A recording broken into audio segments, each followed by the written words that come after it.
LIC क्या offer देती है? FD RD में लगे हैं तो पहले ये जान लीजिए।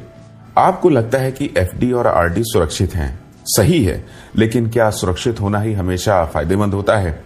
आज मैं वो बात बताने वाला हूं जो आपकी FD RD पर भरोसा और LIC पर नजरिया दोनों एक झटके में बदल देंगी। बहुत लोग FD RD को सिर्फ इसलिए चुनते हैं क्योंकि वहां पैसा लॉक होता है। लॉक तो होता है, लेकिन दिमाग को आराम मिलता है कि निश्चित ब्याज मिलेगा। लेकिन यहां आती है पहली सच्चाई। FD RD का ब्याज बढ़ता नहीं, लेकिन LIC में सुरक्षा के साथ साथ फायदा बढ़ता रहता है। अब LIC के फायदे समझिए। कई पॉलिसियों में आपको सेविंग्स प्लस इंश्योरेंस एक साथ मिलता है, मतलब पैसा भी बढ़ता है और सुरक्षा भी बनी रहती है। यानी FD RD में मिलता है सिर्फ ब्याज, LIC में मिलता है ब्याज, सुरक्षा और टैक्स का फायदा भी। FD RD में आपको पूरा इंटरेस्ट टैक्सेबल मिलता है।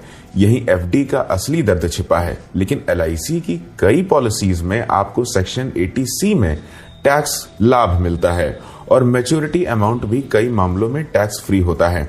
टैक्स कटेगा तो रिटर्न घटेगा। LIC में टैक्स बचता है तो फायदा बढ़ता है।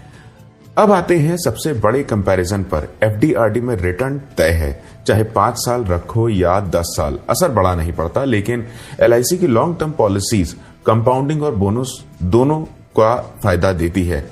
लंबा समय, बड़ा बोनस, यही LIC का असली गेम है।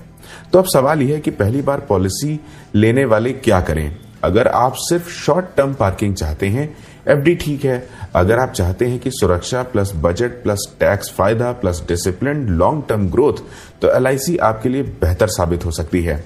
FD से मन को सुकून मिलता है, लेकिन LIC से जेब को फायदा मिलता है। मैं हूं मयंक कुमार। ये वीडियो सिर्फ जनरल इन्फॉर्मेशन के लिए है। किसी भी फाइनेंशियल डिसीजन से पहले अपनी रिसर्च कीजिए और किसी क्वालिफाइड फाइनेंशियल एडवाइजर या CA से सलाह जरूर लें।